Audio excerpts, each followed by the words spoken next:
Welcome back, everybody. This is lecture 2 of week 2 for studying economics.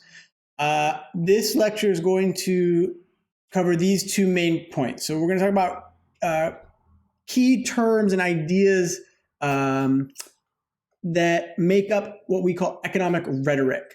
So often you'll hear economists talking to each other. You find this in just about every profession. And we will be using terms and language that help us communicate pretty complicated ideas with one another.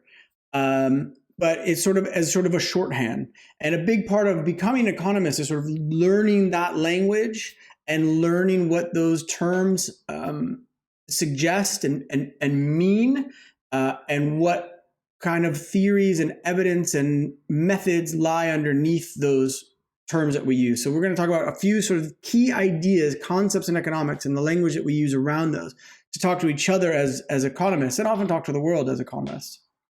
And then we're going to talk about something that a lot of people think economists do, and some economists definitely do, but a lot of economists don't do, and that is prediction, forecasting, which is really hard to do. And some people do it and most of us don't, but it seems to me that most people think that's what economists do. We're good at predicting, or our job is to predict what's going to happen with exchange rates or unemployment or the stock market. You might get asked a lot as people learn that you're studying economics, oh, what should I invest in? Just don't answer. Just tell them you have no idea, because genuinely, we don't. If I knew how to invest very savvily, I would be on a boat in the Mediterranean and not here speaking to all of you.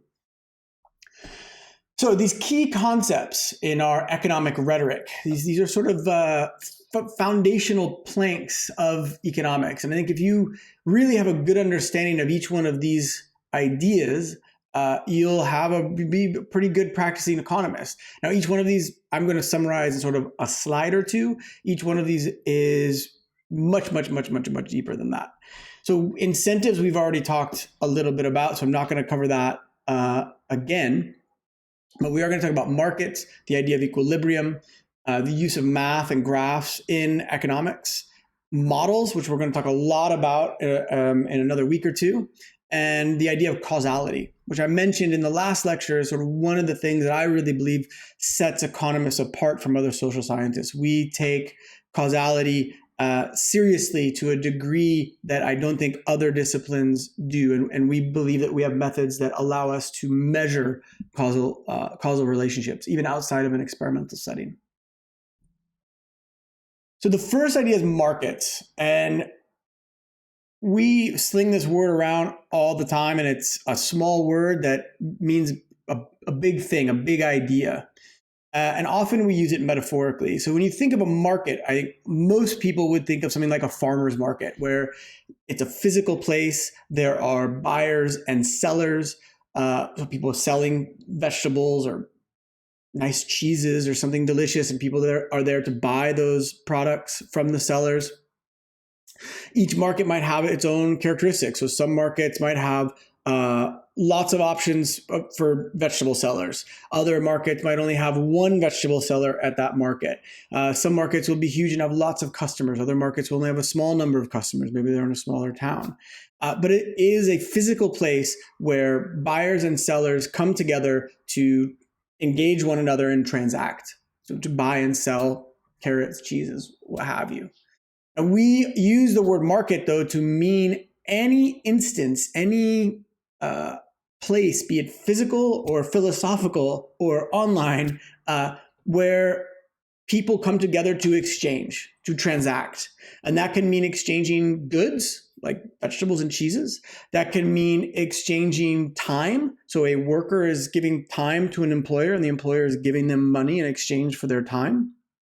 It can mean money, so borrowers and lenders. So the entire financial system is a market for money. So markets are one of the main things that we study, and what we're really interested in are the characteristics of the market. How many vegetable sellers are there at the market? How many buyers are there at the market? Those characteristics are the incentives in that market, and those characteristics will determine the outcomes in that market. How many carrots get sold, and at what price do they get sold? But that's often what the kind of framework when we look out into the world, we're looking often at markets, and they might not be markets that have been explicitly set up for exchange. It might just be a place where people end up exchanging. A lot of human interaction is this exchange. So for example, a lot of economists study households as sort of marketplaces. You have a certain number of resources in the household. People can bring in new resources. You have time and attention that need to be spent on children. How you divide up those resources, how that division varies with, say, the incomes of the mothers and fathers, or parents or single parents. All of those things you can study through the lens of a market, but no one would generally conceive of a household as a market. But they are. You can think of them in this way. Another thing is equilibrium, and this is a really big concept in economics. It's a big concept in the study of markets, and I think it is a concept that is very easily misunderstood and very often misunderstood by people studying economics, and by people that have sort of heard a bit about economics and don't like the idea of an equilibrium. So often you'll hear economists talk about a market being at equilibrium, or the equilibrium of the market is this price and this quantity. Now, the equilibrium as an idea is a resting point, right? The equilibrium is a place where the market would be stable, where all else being equal, barring any exogenous changes to the market, we would expect that price and quantity to persist. And in reality, in the model, you can have that. In reality, things are always changing. There's always, there's always a demand for oil is going up and down. Supply of oil is going up and down. So the equilibrium price for oil will constantly be changing if you could actually pinpoint exactly what it was in practice. The key for me to understanding what we mean by equilibria and why they're important in our economic models is they really give us an idea of the direction in which a market will be moving, given what we observe in the data as to where the market is now, and given what we believe about where the equilibrium is more likely to be. But what do I mean by that? So take, for example, here's this super simple market, right? We have the red line is supply. The blue line is demand. I'm sure you've done this at A levels. You have price on the y-axis and the quantity on the x-axis. It doesn't matter what this is. Now, let's say we build this model. We believe the equilibrium price is where the lines intersect, okay? But when we look out into the world, the current price in the market is P lower bar. Now, what we would expect then is not that the price will arrive necessarily at what we think the equilibrium is, but all else being equal, we would expect there to be downward pressure on the price, that the price would be moving down over time, all else being equal. So we have an oversupply, under demand. So suppliers, sellers are going to lower the price of their product in order to sell more of it, right down to the equilibrium. So the equilibrium often gives us an idea of the direction in which price and quantity are going to move, rather than an indication of we believe that the market is at this point and will always stay at this point. That's not what we mean by an equilibrium. Using maths and graphs. So economists use math a lot. This is true. You are already, many of you will have done math A levels, or maths in England. You'll have done math A levels. That's great preparation. You'll continue to be doing some mathematics training as part of your economics degree. Take that stuff seriously, because it really is a tool that we lean on pretty heavily, especially in sort of contemporary economics. I think through the 50s and 60s, there was still some economists working in the absence of this sort of formal modeling. But nowadays, just about every economist I know will use math, statistics, and graphs to talk about their ideas and to convince themselves of what they're doing. And the nice thing about using the math is that it helps us gain some objectivity. So I don't believe that we can ever be truly objective. We always have our feelings about things as human beings, our view, our opinions about the world. I think it's just about impossible to completely divorce yourself from that, but you can pursue methods that help you pull away from that. Because often what we're doing in social sciences is telling stories. And the easiest person to fool is yourself when it comes to telling that story. You're the easiest person to convince that the story that you're telling is true. What the math does is it forces you to write the story down in a way that makes it harder to fool yourself and harder to fool other people. So you can't just be a very loquacious, a very talented person with your communication and how you talk and how you write.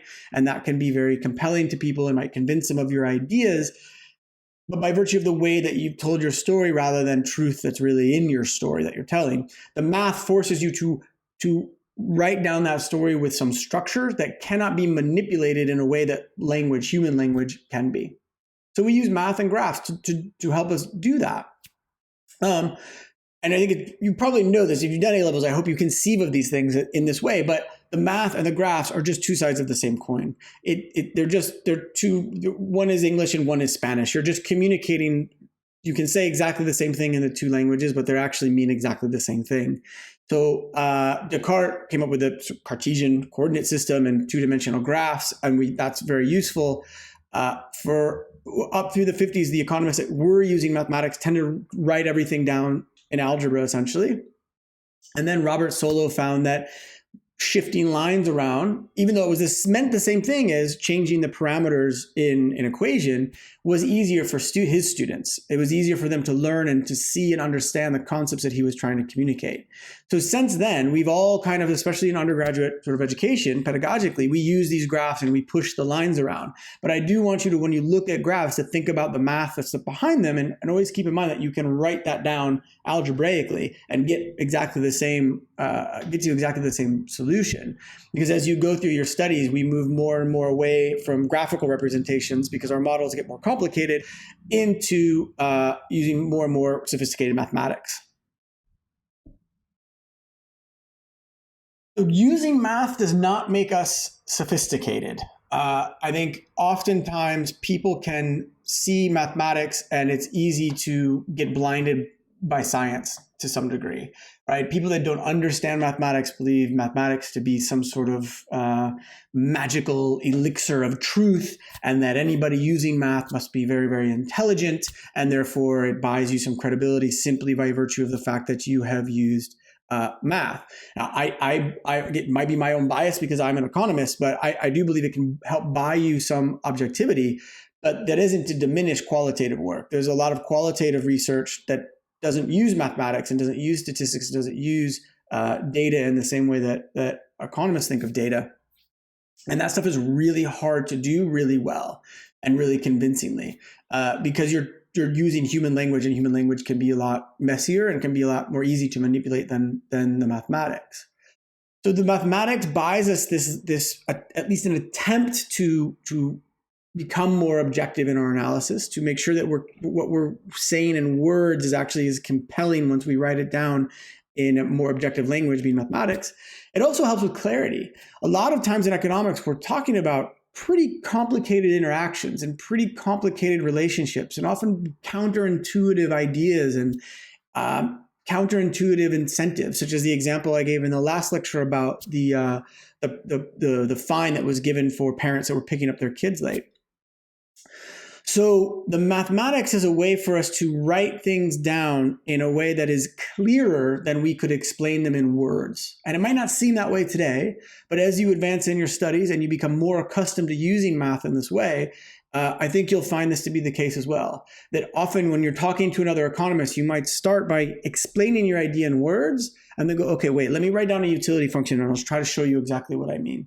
So if the utility function looks like this and the budget constraint is that, this is the idea I'm trying to get at. And it can clarify the thinking for someone you're talking to, but can also, very importantly, clarify the thinking for yourself. And you can see, was my thinking just wrong? Did I have the wrong intuition here? Something I went sideways a little bit, I'm not sure. Another is consistency. So this is where it buys us some this sort of idea of objectivity. So you can't hide behind great writing. Great writing can be very convincing, very compelling. Look at some of the great speeches throughout history that maybe weren't great ideas, but seem very compelling in the way that they were written and the way that they were delivered. That that using human language can convince people of things without that thing being true. So you can look at, there's millions of examples throughout human history of bad things happening because groups of people were convinced of an idea when that idea was actually not a great idea. So the math helps prevent that. And it forces you to write things down in the most objective manner possible, which is mathematics, and avoid florid language and put your talented communication to one side and try to let the ideas speak for themselves as purely as they can do. Okay? But don't confuse that with sophistication. Using math does not make us smart. Danny Roderick, who's one of my favorite economists, he wrote a great book called Economics Rules. I suggest everybody read it. It's a great way to understand what economics, what we do, why we do what we do. And he said, we use mathematics not because we are smarts, even though a lot of people think that. We use mathematics because we are not smart enough. We're not smart enough to see the flaws in our own argumentation. The mathematics helps reveal those flaws to us and to our audience. Models. We use models all the time. And I think human beings use models every second of every day. It's inescapable. They're like incentives. They are the water that you swim in. It is impossible to exist as a human being without using models. We're going to talk about this a lot more, as I said, in a couple of weeks. But there is a great video, which you can watch in week 3 or 4, I think, which I'll refer back to. But this professor, John Maynard Smith, is talking about why he writes down a mathematical model of a certain behavior. And that behavior is not even a human behavior. It has to do with these antelopes that do something called stotting, which is basically what you see this antelope doing in this picture here. So this particular type of antelope is running away from a lion. It's very fast, so it can probably get away from the lion. But what it will do is, as it's escaping the lion, it will suddenly just jump up in the air. It'll bounce straight up in the air, which actually slows down its escape.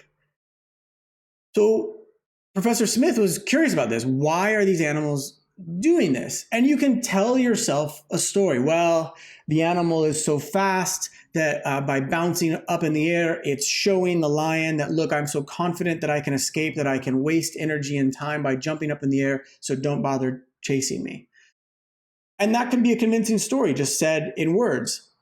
But Maynard Smith tried to write down a model of that and say, okay, why would the antelope do this? And I'll let him tell the rest of the story, but you can watch this video of him. He's a very old man, and it's a pretty old video, but I think it's a very nice summary of the idea of trying to understand the world, how easy it is to convince ourselves of something in human language, and how hard it can be sometimes to make that match up when we formalize that language in mathematics to understand the incentives of the antelope, which are to escape. So once we believe that the antelope is trying to escape, we can try to understand why the animal would jump up in the air. All right, we're going to talk a lot about models, so don't worry, we will come back to the idea of models. The last one is causality. And causality makes up a huge part of what economists do. There's been a real revolution in our discipline over the last, I would say, 20 to 30 years that have forced us to become a lot more rigorous and a lot more careful about claims of causality using the tools at our disposal. And we've gotten so much better at it. Just in the time that I've been an economist, I'm not super old, but there's been a huge sea change in how seriously we have to approach our empirical work, our work with data, our applied economics, how careful we are in identifying a causal relationship, figuring out how hard that actually is, and developing new tools that let us do that in a better way. And the tricky thing often as an economist is that we are not diagnosing, we are not trying to identify the effects of causes. So by that I mean, we're not trying to say, trying to measure, if I give a child a shot, what will happen? Because we haven't given the child a shot, we can make some estimate about what's going to happen. We can give the child a shot and then observe what happens to the child. Oftentimes, the trouble that we're in, what makes applied economics so difficult, is that we just see a child crying. Or maybe we see a child crying in a doctor's office. And we are trying to understand, we are trying to infer, why is that child crying? We see out in the world a high number of homeless people. We want to try to understand, why are there so many homeless people? We don't first observe a series of policies and a long history and then make some prediction about, well, we think this will lead to homelessness, and then we impose those policies and we can see that it leads to homelessness. Often we just see the problem in front of us and we're trying to understand how we got here. Another example of why causality can be so tricky and why using mathematics, I think, and using formal models is helpful. So here's a case where we can all tell ourselves stories, and you see these three things and you might already have a story in your head. So say you're interested in the relationship between newspaper readership and attitudes towards immigration, and you think the story is, look, reading these newspapers gets people to believe these things. So reading the Daily Mail is toxic to our culture. It's toxic to our public debate because it has a very strong editorial stance, and it pushes people into more anti-immigrant positions than they would be in the absence of the Daily Mail. Or maybe you think, oh, the Guardian is poison. It's toxic for our debates because it's so pro-immigrant. It doesn't allow any sort of anti-immigrant or anything negative about any immigrants in its pages. And anybody that reads The Guardian ends up having much more pro-immigrant attitudes and doesn't take into consideration potential negative effects. And then we have there is Dr. Farage and his immigration plan for all of us that are here. I can't wait for him to be out of public life. So you have this hypothesis, you have this idea, and you're an economist. So you're like, I'm going to collect data and I want to test this. So in your head, you have a model. We just talked about models. You have a model. It's a story that you've told yourself. And that model is that newspaper readership causes attitudes towards immigration. So if we could change newspaper readership, we would change people's attitudes towards immigration. There are also these other factors that will determine your attitudes towards immigration. For example, you might be an immigrant like me. As an immigrant, I have views about immigration that might differ from non-immigrants in the UK. It might depend where you are in the country. How often are you around immigrants? It might be how often do you work with immigrants? It might be how many immigrants are in your area. It might be how quickly did the number of immigrants in your area change recently. All of these things might determine your attitude towards immigration, and we could build models for those things as well. But this one, we're interested in newspaper readership. Now, if this was the model, then we might have a fairly easy way of studying this, right? We have newspaper readership affects attitudes toward immigration. We find that people that read Daily Mail are more anti-immigrant. People that read The Guardian are more pro-immigrant. So there we go. There's our evidence. We could collect data on that, and I'm sure we would find that pattern. We would find that correlation. The difficulty is that that is not the model. This model's not right. So newspaper readership is not just assigned randomly to people, right? It's not that one day you wake up and all of a sudden the Daily Mail is getting delivered to your house, and then the next week the Guardian is getting delivered to your house. There's something endogenous in that. That is, your attitude towards immigration may very well determine the newspaper that you choose to read. So I have pretty pro opinions about immigration. I am one myself. I like being an immigrant. I don't want to have to get kicked out of the country. I find reading the Daily Mail kind of tough sometimes because they say things in there that just do not fit with my version of the world. And that can be hard. That's hard for people to read. So I select out of reading the Daily Mail because reading it, I disagree with a lot of what's in it. Now, my newspaper readership is correlated with my attitudes towards immigration. Sometimes I might read The Guardian. So you'd find this correlation that people that read The Guardian are more pro-immigrant and people that read the Daily Mail are less or more anti-immigrant.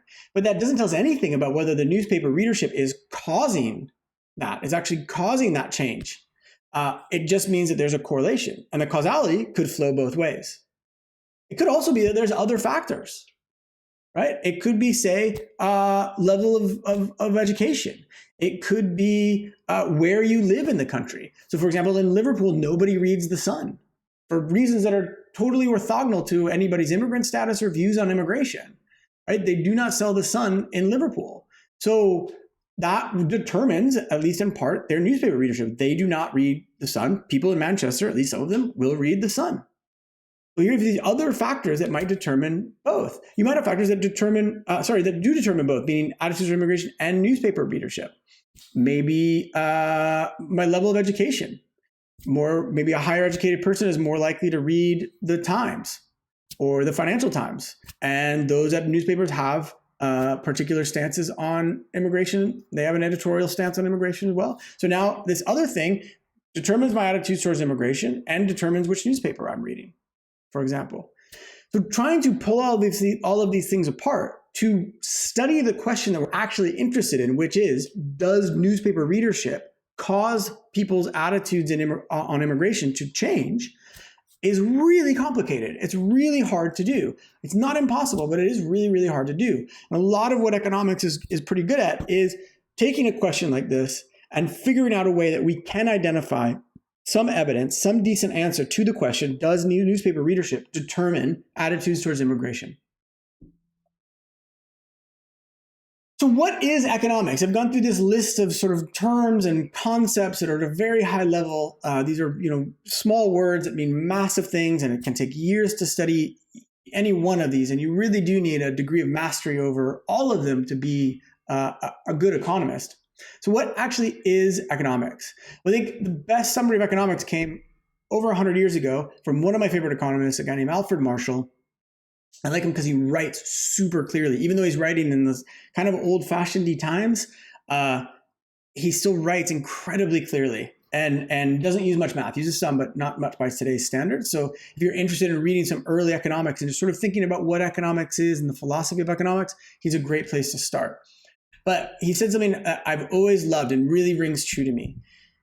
Marshall said that economics is not a body of concrete truth. We are not teaching you a set of facts. I'm never going to teach you that GDP per capita in the UK is X or unemployment rates in Yorkshire are Y. I'm never going to be teaching you just facts like this. You can look those up in a newspaper. You can look those up online. What I do want to teach you is how to use the engine for the discovery of truth. And that's what Marshall said economics is. And that's why we go back to what I said earlier on in the last lecture, that economists really distinguish themselves not by what we study, but how we study it. Our engine is a little bit different than the engines of other social sciences. And again, that's not to make any claim about superiority. It's simply to state that our engine is different. Our approach to how we understand the world, the tools that we use to study it and to provide evidence is different. And that's what economics is. It is that engine. It is that set of tools. And that toolkit changes. We add things to it. We take things out when we realize they don't work. But that is what it is. It is a toolbox, essentially. And that toolbox, that engine for the discovery of truth, can be applied to anything. As I said in the first lecture, anything that human beings do is of interest to economists. We try to study and we are interested in all sorts of things that people do at all different times in history. Now, you will become aware of, if you're not already, the sort of the holy trinity of economics education. So you will have, over the course of the next 2 years, I think there are core classes you all have to take, micro, macro, and some econometrics/statistics. That is the bedrock of economics education. I'd be happy to discuss whether I think that's a good idea or whether that's the right holy trinity, but that is how we've taught economics for a long time, is those are the three main big fields that you need to learn about.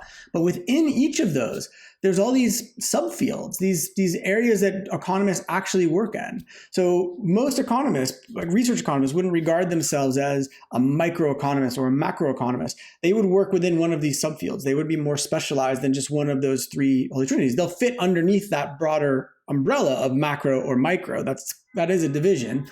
But within that, there's a huge diversity in what people work on, how they work, which tools they pull out of our economics toolbox to use.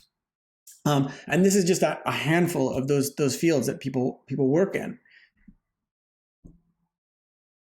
And we have a ton of questions still wide open. And these are, some of these are pretty big questions. Why do economies grow? We don't know. We still don't know. We have some ideas about what's good and what's bad, but we certainly don't have good enough answers where we can just say, do this and your economy will grow. Big policy questions, quantitative easing, how do we measure inflation? These things seem like they should be pretty fixed and known, but they're not. They're constant debates. and open questions. And we're always looking to get more evidence and more smart people that are well trained working on them to try to understand these different behaviors, these different metrics, these different methodologies. All of those things are getting improved all the time. And because of that, because we have this great diversity of what economists work on, because we have this great diversity of tools, of methods that we apply to try to understand the world, and because we have so much disagreement and so little real certainty, it's super important that you guys remain and learn to become comfortable with uncertainty, with doubt, with nuance. We are not going to provide you concrete answers to things, because more often than not, in fact, pretty much all the time, there isn't a concrete answer to something in the social sciences. We get one study, we get one estimate, we get one piece of evidence, but you need to consider bodies of evidence. One research paper does not a new policy make. We need lots and lots of evidence. You need to consider the preponderance of evidence before sort of changing your view on something. But you should always allow for uncertainty, doubt, and nuance. And we do not want to be the one-handed economists. I say this because Lyndon Johnson once said, please, someone bring me a one-handed economist, because all his economic advisors kept saying, well, on the one hand, you could do this, but on the other hand, you could do that. And he wanted some certainty. He wanted some concrete truth, some concrete evidence that would tell him what economic policies to pursue. But his economic advisors were really good. They had two hands, and they said, we got different options, and we're not 100% on any of these things. So we kind of have to look at the preponderance of evidence, evaluate it to the best of our abilities, and do what we genuinely think is the right thing to do. All right, now I do want to talk about forecasting and the idea of prediction. And this is a departure from that first half of this lecture. It's a bit of a longer focus on this one issue, because I've found over the years, talking to students and talking to people that aren't economists, like friends, family, people out in the world, that they tend to think that this is what economists do. And I do think it's because, as I said in the last lecture, this is the point of contact that most people have with economists, which is on the news, on the radio or on TV or in the newspapers, where they have some economists come on and write about or talk about what they think GDP growth is going to be in the next quarter, what they think unemployment will be as a result of Brexit, how much is the coronavirus going to cost our economy, making these predictions about things that happen in the future. You put that right next to the weather report, and you've got two people making predictions about the future. The difference is prediction in weather is, I think, a lot easier than prediction in economics and prediction in social science. And we'll talk about why. Now, this idea of forecasting, of making a prediction about how much Brexit is going to cost the country, what unemployment is going to be because of COVID, these are worthy, I think, serious activities that some economists undertake, and they're extremely difficult, and they're very competent people that I think more often than not that undertake them, and we should take them seriously. However, most economists do not do this. I've never done any prediction in my life. I think I would be really bad at it. I'm not super familiar with the tools that are used for prediction. And I think it can be kind of a thankless task. Now, those predictions are important because they will determine economic policies that will have an effect on your life, my life. So this is Mark Carney talking about what he thinks the Bank of England should do in response to their expectation, their forecast, their prediction about what Brexit will do to the economy. So he's saying, look, I think Brexit is going to be a negative. It's not going to be helpful. It might not be as bad as we originally thought. Maybe we can offset it with a bit of monetary policy. Of course, he said this in September of last year before COVID. So who knows what's going to happen now, because everything is a bit more fragile and a bit different. But he's saying out loud and being very explicit about it, look, these forecasts determine monetary policy. My expectation about what is going to happen in the next 6 to 12 months determines what the interest rate is going to be. And that will determine how expensive your mortgage is or how expensive student loans can be. So it has a real impact on people's lives, these forecasts. So it's important to get them as right as we can, but that can be super difficult to do. And sometimes we just miss things massively. So the financial crisis in 2007, 2009, that took, years to recover from, and we still feel the effects of it today. We kind of missed how it was going to work. There were warnings about potential risks, about potential recession, but there weren't any risks about, there weren't any predictions about how those risks would affect an entire financial system, because the models that we have for that forecasting didn't take into consideration some financial instruments or even possibilities that had become really important in the global financial system. So the modelers were simply behind the financiers and just weren't able to see and appreciate and model how integrated the financial system had become and how leveraged it had become because of these new financial instruments. They also, in the US, we really didn't give much credence to any predictions about a nationwide drop in house prices. It wasn't something that was really considered as a possibility. So failing in both of those things meant we just did not see it coming. So the Queen asked, why didn't anybody see this coming? And the answer to that question is complicated. But I also think that the expectation for economists or forecasters to see something like that coming is unfair. I just don't think it's realistic. I think seeing these once in a generation events coming is almost impossible, I think, because they tend to be a confluence of such unlikely events, such a combination of such unlikely outcomes in different dimensions, that it's almost impossible to see coming. And in fact, if we do see them coming, we tend not to have them, which we'll talk about in a second.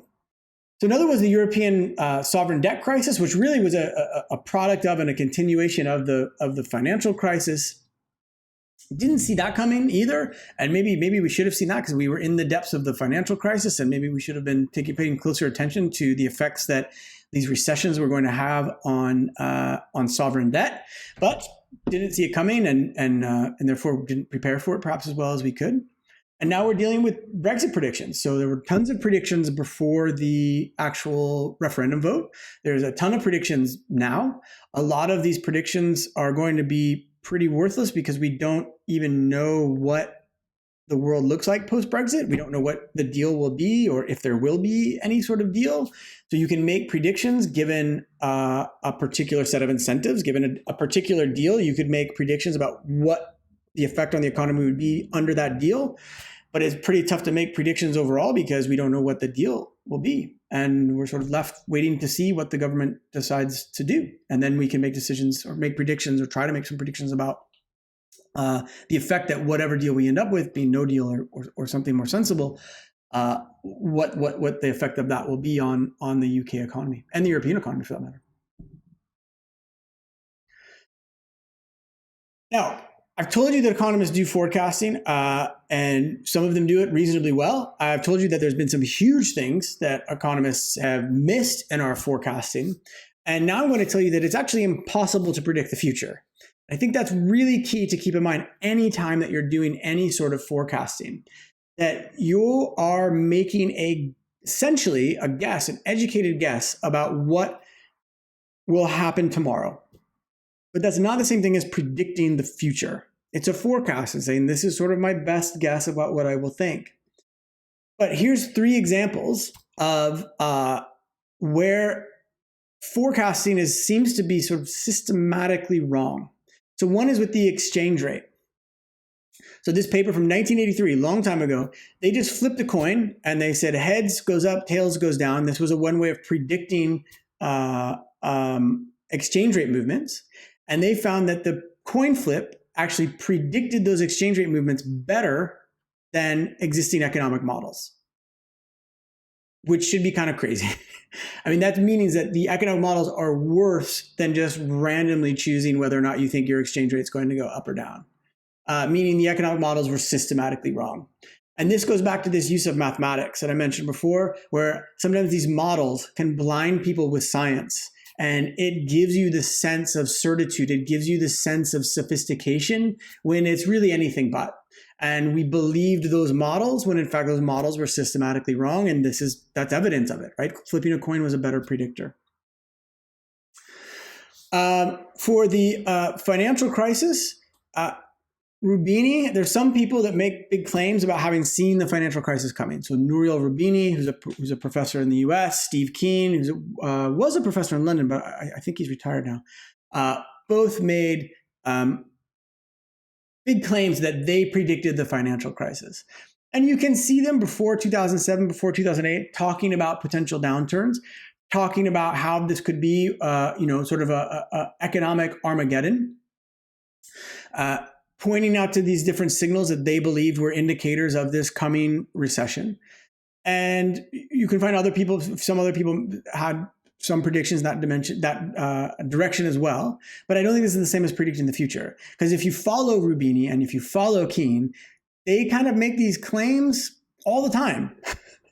They're almost always saying there's going to be economic Armageddon. And when there is an economic Armageddon, everybody forgets about that prediction. But then when there is economic Armageddon, they get to come out and say, oh, I predicted it. I'm a genius. Everybody give me book deals, put me on TV.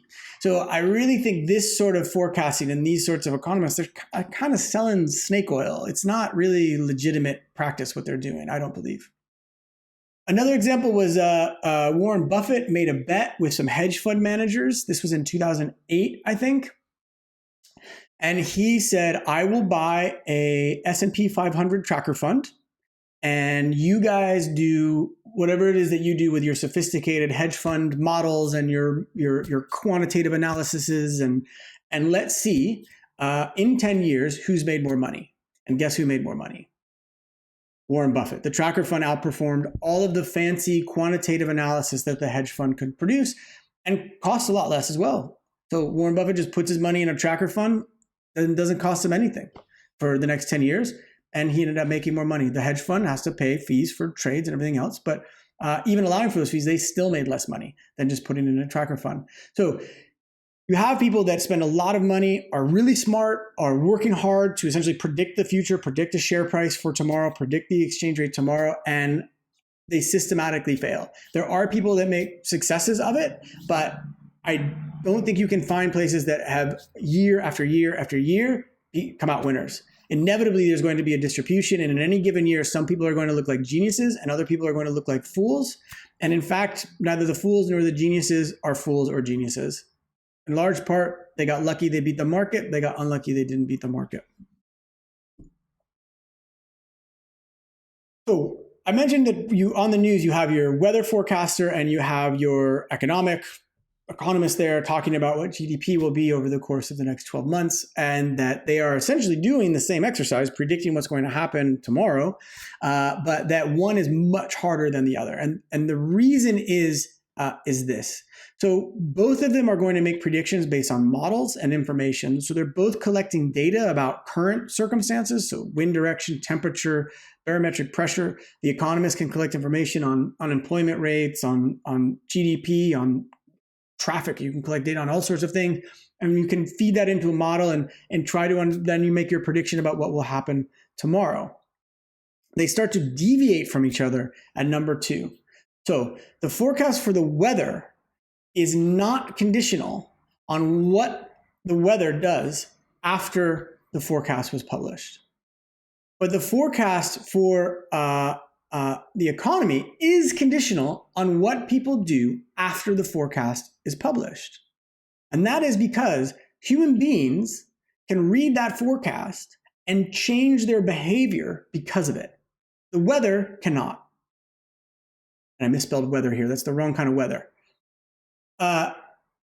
So the weather does not watch the news at night and go, the weather guy thinks it's going to rain tomorrow. I'll show him I'm not going to rain tomorrow. The weather doesn't care what the prediction is. The weather is going to do what the weather does. It's going to go on doing whatever it was going to do. The weather report and measuring the weather makes no difference to whether or not it's going to be sunny tomorrow or not. If it's going to be sunny tomorrow, it's going to be sunny tomorrow. There's nothing we can do really to change that. The Economist goes on BBC Newsnight and says there's going to be a massive recession tomorrow.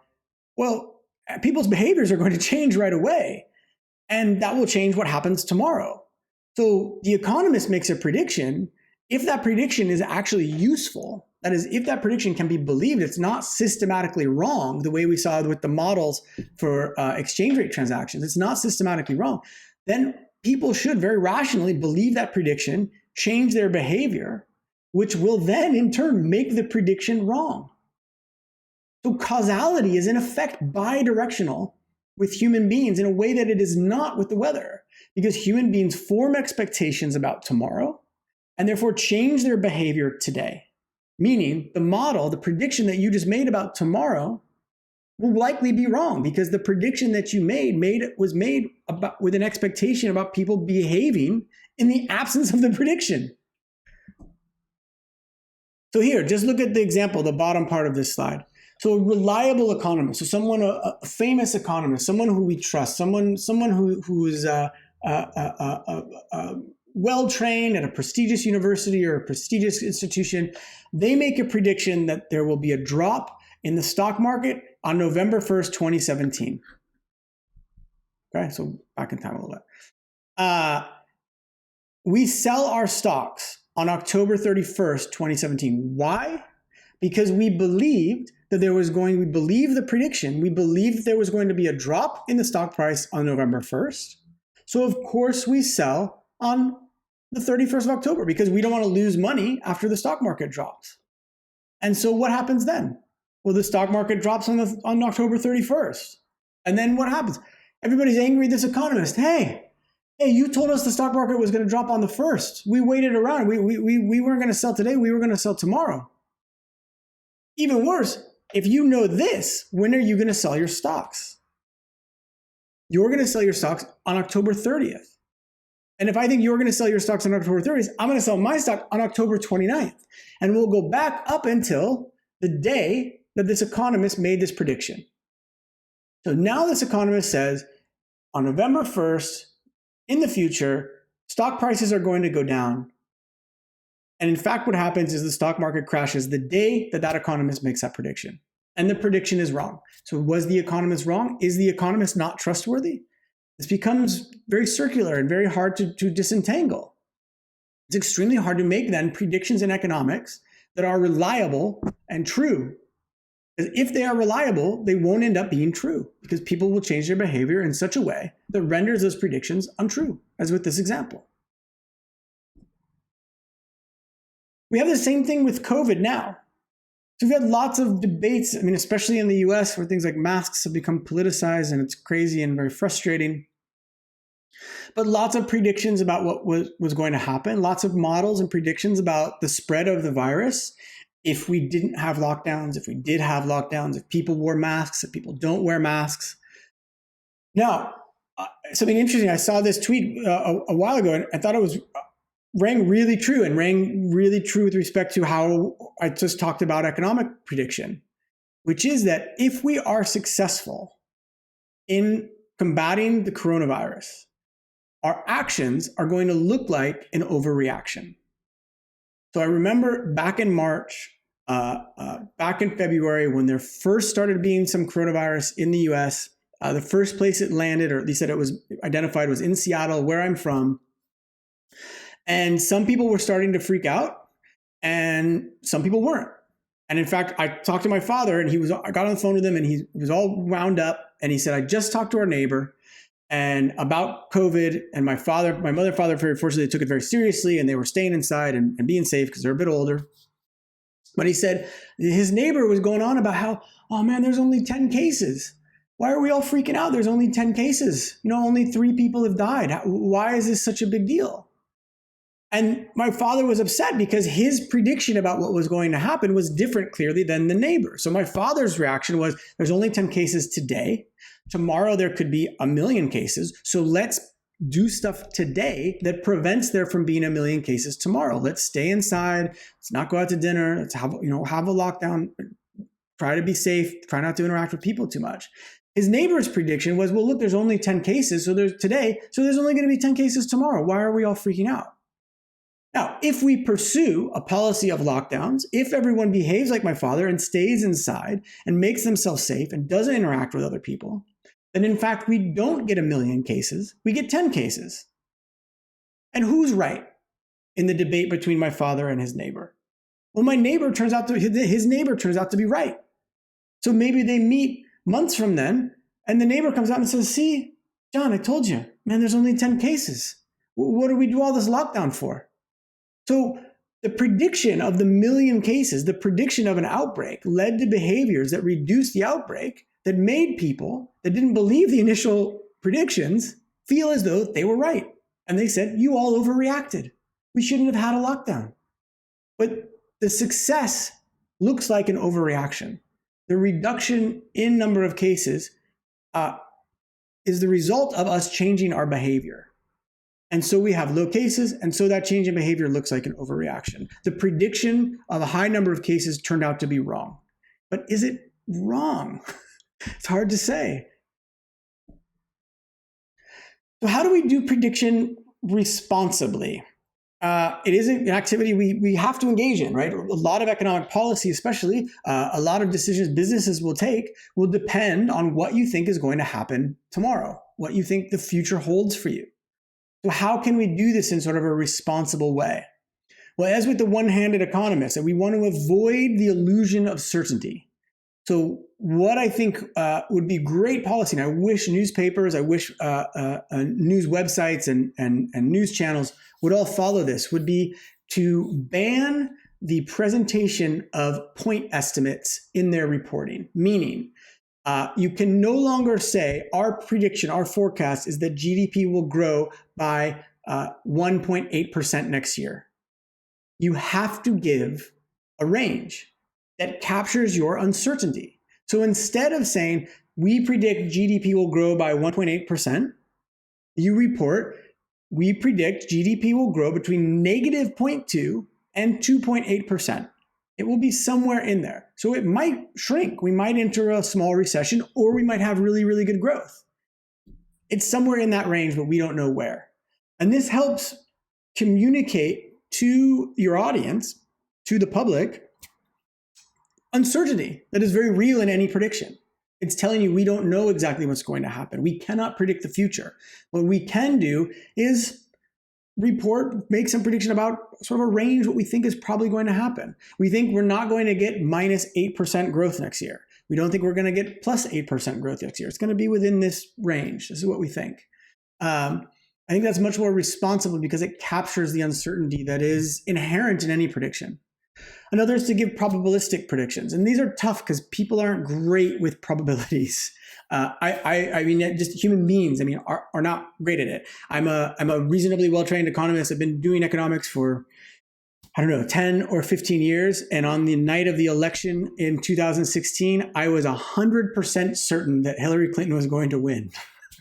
And that turned out not to be true. And in fact, the models at the time said, look, there's about a 28 to 33% chance that Donald Trump could win, which is, it's less likely than it is likely, but it's definitely not impossible. So, now think about it. There's a 28.6% chance that Trump wins. Prepare yourself emotionally for that eventuality so that you're not up at 3 a.m. crying in your bathroom as your country slides towards proto-fascism. This sort of uncertainty has to be a part of any time you have prediction. Anytime you are in your work as a civil servant, if you are giving a report to managing directors in your firm, if you are an investor thinking about what you think GDP growth is going to be like or what you think share prices are going to change by in the next year, always take into consideration the uncertainty. Think about things in terms of bands and things in terms of probabilities, not in terms of point estimates, not in terms of one number that tells you exactly what it's going to grow by. So what are economists actually good for? After thinking through all of this, all of what we talked about, what economics is, what is a good economist actually good for? Well, these are the 5 things that I think economists can bring to the table. I think we're really good at describing and explaining the world. And the quantitative tools at our disposal allow us to provide a particular type of description and explanation of the world, but I think they're really often can be really good explanations and descriptions of the world that are more objective, not fully objective, because again, I don't think you can ever achieve that. You choose what research questions to ask, for example. But the evidence that you provide is shifted towards greater objectivity through our use of data and through our use of quantitative methods. Not fully objective, but definitely pushed in that direction, which I think is a positive thing. I think the use of those quantitative tools, the use of math and econometrics and statistics brings rigor to social science that is really necessary. I think both in terms of our theories and our empirical, our applied work, we bring a level of rigor that is necessary in a field, in an area of social sciences where it can be easy to fool yourself with a very well-told story. And that rigor forces you to ensure that that story is convincing to yourself and to other people. It makes it much harder to lie to yourself. And it makes it easier to see why you might be right about something and why you might be wrong about something. I think we're not always great at providing an answer to a question, although we can do that and do our best. I mean, a lot of what we're providing evidence, but I think where our real strength is narrowing the scope of debate. Maybe we can't tell you exactly what GDP growth is going to be next year, but we can narrow the scope of that debate down to -0.2 up to 2.8. We can get rid of stories that are clearly not true or demonstrably untrue because they don't see any evidence for it in the data that we've collected. We can't explain it with any reasonable modeling. And so we can exclude certain narratives, certain stories, certain ideas about why people do the things that they do. I think economists make things that are there more apparent. And in that, I mean trade-offs. So everything that we do in economics, everything that we do as people will involve trade-offs. Simply because resources are scarce. Your time, your money, your attention, your energy, all of these things are scarce resources. As soon as you have scarce resources, which is an inevitability of our existence, you have to make trade-offs. You can't do everything all the time. You have to choose to do certain things instead of doing other things. And I think central concepts in economics like opportunity cost help bring that to your attention much more clearly and make it more explicit that, hey, we're making trade-offs. So be aware of those trade-offs always. Lastly, I think we're good at helping design a better world. I'm sure we all have different concepts of what a better world might look like exactly. I would hope that there's certain things that we would share, certain principles and directions in which we would like to move the world commonly. And here are just some examples of policies and ideas that have come from economists because their understanding of the world helped them shape and come up with these ideas about how we can make the world a little bit of a better place, which I think ultimately should be kind of all of our goals, however you want to go about doing that. But I think we're pretty good at that. I think our colleagues in other disciplines are also good at that. But I do think it's something economists can point to fairly proudly and say, we did that. These policies, these ideas are the result of things that have come from our understanding and our toolbox and our ability to understand the world in a certain way. We've also made some mistakes along the way. Don't get me wrong, but we have a lot of successes, I think. So that's it for these lectures. I will see you in week 3. Bye-bye.